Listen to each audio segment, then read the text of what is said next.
A few tips when actually interviewing a business broker. Earlier this week, I was sitting down with one of my clients. They're obviously looking to sell, and because of the circumstances, we view that potentially engaging a industry specific business broker is the best course of action. The client has actually initiated the contact with the business broker and is having a conversation with them very shortly. So I just gave them some ideas and tips of things to ask for, look out for, and make sure that you've got the best business broker representing you, because they are a big expense, business brokers, and also you're dealing with one of the biggest things in your life, certainly financially, and that is selling your business. Things to look out for when you're engaging any professional services. Well, some of the attributes you're looking for in that particular person. And the first one would be confidence.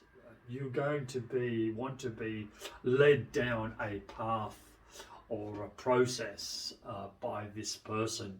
So you have to be confident in them, and they must allure that confidence. So look for that.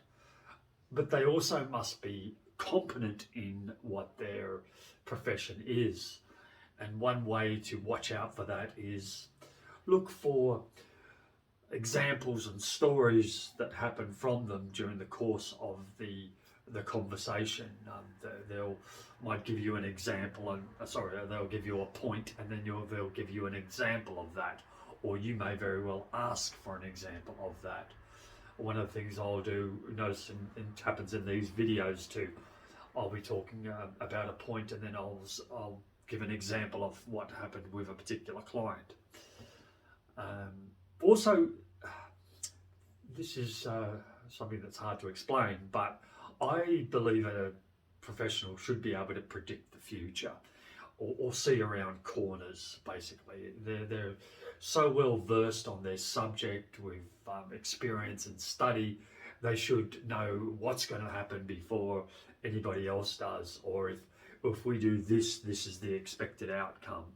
An example of that was, I had a client that we were going to deliver some information to a potential buyer, and I had to modify what we were actually going to present to the buyer, because I had an expectation that they would come back with this stance. And so anyway, we did it, and exactly what I said happened. So professionals should be able to predict the future. Also, they should, during any conversation with someone that knows their subject, they should give you what I call aha moments. Oh, right, yeah, of course, or yes, I can see that now, or that makes complete sense.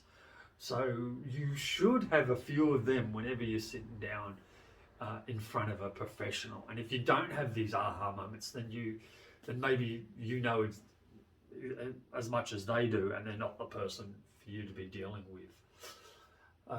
A good professional should also challenge you in an appropriate manner, to just break away from some entrenched general thinking out there in society or industry, or you may say something which is not correct, and the professional will give you will push back on that and tell you why.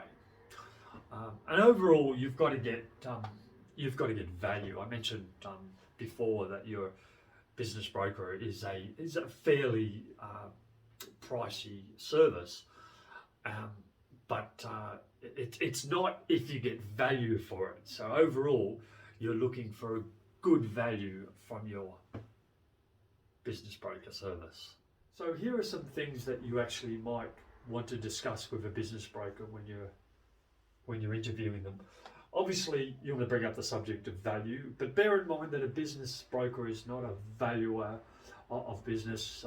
They may have an understanding of the industry formula, or they may be able to organise an appraisal for you, but they may not know the value of your business, but that doesn't mean they're not a good business broker. But they will know how to actually achieve that or get that for you. What you're selling. Now that might sound a bit simplistic, but it is. You need to actually break down what is selling and what is selling, what isn't selling, and what the components are. So that should be brought up. How you actually sell the business, because it could be, depending on on whatever, it could be sold different ways. So you might just go to a broad market and advertise, or you may not want to be out there in the public knowing that you're selling your business. So it's just some straight calls to potential buyers or a database. There's a whole bunch of ways. So I would like one of the things I'd be asking the business broker is how the business will be sold, or how that person thinks the best way to actually sell it, and then why. Also, there should be, this is a phrase I use on a regular basis, is what's next, because as a professional, they should be guiding you and leading you. Okay, this is step one, this is step two, this is what we do next, this is what we're expecting, and so on. So they should be leading you down a path. So when you're sitting down or on the telephone to a business broker, how do you determine if they are that professional? Well, one of the things I do whenever I'm talking to any potential person I might be engaging or evaluating, I use this type of method. I write down so we're going to talk about a particular subject, and let's say that subject is the value of your business. I would write down what I know, right? So write down what you know about this particular subject. And then ideally on the other side, as we go through this conversation, we should be able to populate what the business broker knows that you don't know. And obviously if this list is nil, then maybe they're not the appropriate business broker to engage. But if it's obviously populated well, then they know their stuff. So in this particular circumstance that I'm talking about, we don't have a clear idea of the business value or appraisal method, but we have a certain understanding. So what I might do is if I was on the call, I'd bring up the subject of the business value. What do you think the business value is? And then we'd get a dialogue happening, and the business broker would give certain information, and then I would come back with my next point, which would be, well, you actually suggested on a previous conversation or with another business broker, we were given this information. And then the business broker would hopefully go on to expand on that and give additional information and show whether they're knowledgeable on that, or challenge that, but then give us the backup reasons and so on. And then after that, I would jump into another point that I have, that actually the accountant said this. And then obviously the business broker would respond to that and deliver an appropriate information. And from that, you would gather from the list here whether they know their stuff or they don't. One of the things to watch out for is what I call a transactional business broker, in that there's no value added. It's just like they advertise the particular business. Potential buyers respond to the advertisement.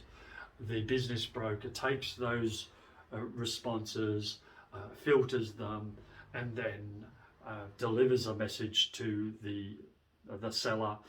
The seller responds, and then the business broker responds, and then there's just this basic back and forth, and all the business broker is a conduit between the seller and the actual buyer. And although you need that conduit, there's no information or value adding or depth or suggestions, or the suggestions are like really basic that everybody knows. So be aware of this transactional business broker, and there are a lot of them like that. So selling your business is like a team sport. And your business broker is the captain. And this is the deal. And your captain, your business broker, makes sure the deal keeps moving forward. And it gets passed on to different players, different professionals, your accountant, the legal team, the landlord. And if the ball gets stuck in one hand of the professionals and they're hogging a bit, the captain goes in there and makes sure that it moves on and moves up until you get a touchdown or a try. So your business broker has to be a captain and a team player, and making sure that all and everybody, including you, the seller, the customer, are doing what's needed and coaching you along the way to get the deal moving forward. So in conclusion, during the conversation that you're going to have with this business broker or shortly afterwards, you're going to have a feeling in your gut whether this is the right person for you. And I would suggest that you listen to your gut, maybe go with that feeling, but also check with your head and make sure that that business broker has ticked off the several points that you need from a business broker service. And if they got your gut feeling good and your head right, then probably they're the right person for you.